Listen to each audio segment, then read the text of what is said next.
AAA games sometimes suck. Yes, I know they're not all bad, and lots of them are very good and quality games. What would you think of a game that blended the funding of a AAA game with the quality and attention to detail that small developers have? That would be amazing, wouldn't it? That's essentially what Hi-Fi Rush is. Hi-Fi Rush is developed by Tango Gameworks and is published by... oh, Bethesda? That's odd. Anyway, ever since I started playing it, it has been a breath of fresh air and reminded me that games can be different, innovative, and gorgeous while still being fun to play and not subscribing to the rules most games seem to follow these days. This isn't to say Hi-Fi Rush is the most innovative or spectacularly fresh game of all time, but it certainly is different enough to have grabbed my attention. Hi-Fi follows a young boy named Shy who has a broken arm and dreams of being a rock star. He volunteers himself to Vandalay Corporation in order to get himself a new robotic arm. During the process, he is accidentally fused with his music player and moves completely and only to the music of the beat now. Unfortunately for him, Vandalay Corporation is run by evil people who send folks to destroy him as he is a defect. Your goal is now to escape the confines of this evil company. On your way, you meet many allies that help you achieve your goal as well as to take down Vandalay Corporation while you're at it. I'll talk more about the story, characters, and writing later. For now, let's talk about how the game actually plays. The gameplay loop is simple yet addictive. You platform, collect stuff, and fight enemies. It sounds like a lot of games, but obviously it isn't that simple. Firstly, there is the traversal. Chai, the game's main character, can double jump and dash. While dashing is primarily used in combat, it can and occasionally is used to just simply move around. Moving around and exploring feels pretty good, but more so the latter. The jump feels good, but you don't get to travel forward enough, and it feels noticeably worse because of it. Once again, it serves its purpose, but it could have been better in my opinion. My favorite non-combat part of the game is exploration. Hidden around the map, there are secrets to uncover. Hidden amongst these are items that, once a certain amount are collected, give you or allow you to upgrade yourself in some way. This is not really like an RPG system, but is more of a general skill-based progression system. These are hidden well enough, and finding them always feels really good.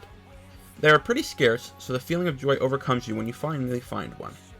Often on the path, and off of the path, you will find crates and other things you can smash. Smashing them gives you gears, which are the game's currency. I love smashing stuff in games and collecting everything I can, no matter how worthless they are, that I can find. In many ways, this game reminds me of Ratchet & Clank, but it especially does so here because of how much stuff there is to smash your way through. My god, does it feel good to smash every crate you find and get rewarded by doing so.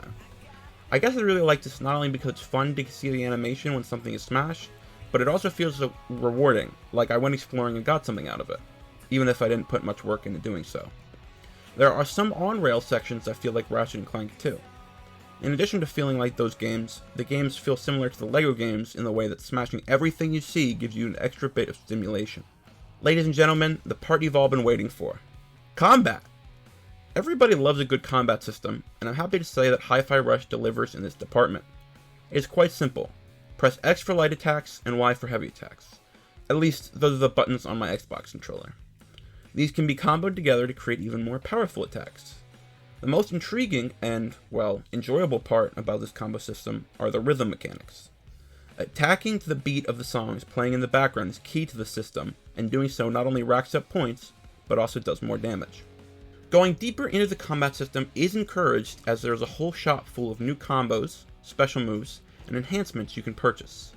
These obviously make you much stronger. The special moves are charged up with a gauge that rises as you defeat enemies, and can be unleashed once you are ready.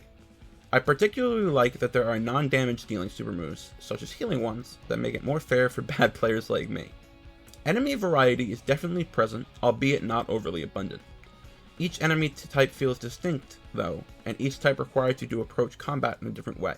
You can call upon your allies to break enemy shields, or just damage enemies, for a few seconds at a time. They have a short cooldown, which is definitely nice, but you can't rely on them to deal the bulk of the damage. That's on you. There's also a parry in this game. I usually don't like parrying, but it actually feels pretty good here. I only wish there was more of an indicator to show you that your parry was successful. I hardly ever know if my parry hit or not because of how much is going on the screen at once. There is a bit more to combat mechanics than just what I have stated, but not by much. The rest of it isn't worth mentioning in my opinion. The boss fights in this game are super fun, and they are over the top in the best ways. In these fights, it really feels like you're up against an unstoppable force. but like a badass, you manage to defeat them every time. Don't get me wrong, this game is pretty easy, but the pure spectacle of the bosses makes them seem intimidating and imposing. That about wraps up the core gameplay loop. I will say, as much fun as it can be, the gameplay loop does get a little bit repetitive. I enjoyed my time with this game, but each time I'm about to pick up the controller to play, I want to less than the time I did before. It's fun, but I feel like there isn't enough variety baked into the game. Ratchet & Clank Rift Apart, for example, has a bunch of different types of weapons that you can cycle through in combat. Additionally, Rift Apart has a larger variety of missions and the world feels more open. Whether or not it actually is, however, is up for debate. At the end of the day, this isn't a huge deal. I still have my fun when I play, and I thoroughly enjoyed my time with the game, but I just wish there were a bit more variety. And the next thing I want to talk about is also integral to the game, the music. I feel very mixed about the music in this game. On one hand, the songs are good, but not great. In a game with music as part of its core identity, it only makes sense to have top-notch songs.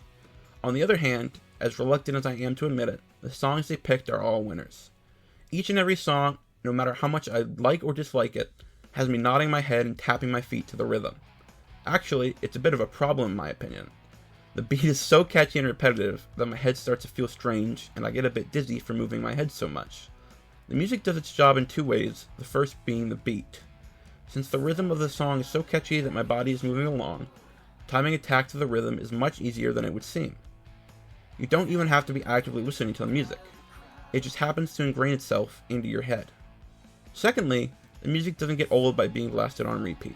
I'm not tired of any of the songs. Sure, I probably wouldn't go out of my way just to listen to them, but like I said, I'm not bored or dissatisfied with them in any way. As for the game's visuals, I must say I am thoroughly impressed. I know people who aren't fans of the art style, but I think it looks really, really good.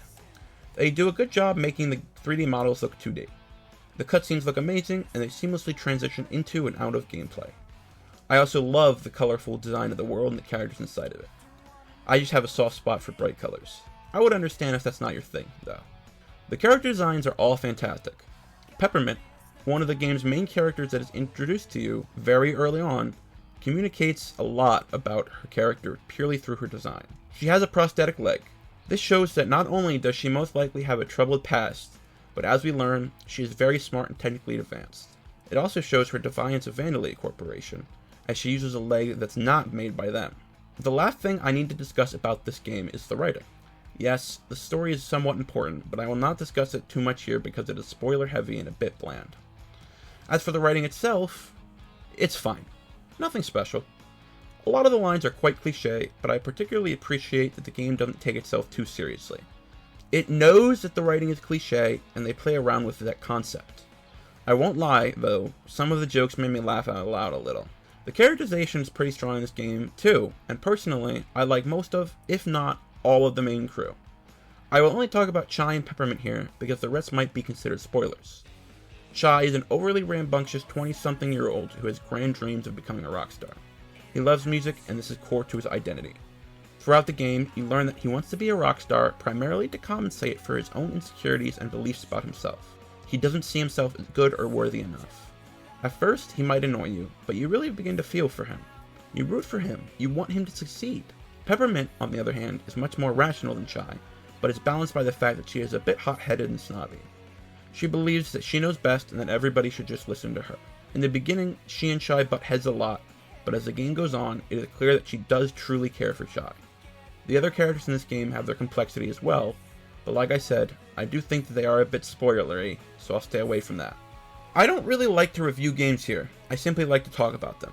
But I do want to say that the game most likely is worth your time for a multitude of reasons. It is important to support these smaller projects from bigger studios so that they see that players want quality over quantity.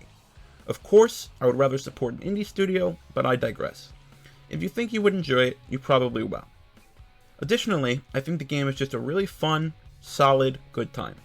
I don't believe it to be a generation-defining masterpiece. Far from it, actually. I just can't deny that it's a pretty fun time. It doesn't require you to invest much mental energy, or time for that matter, into it. And it really is just some simple, dumb fun.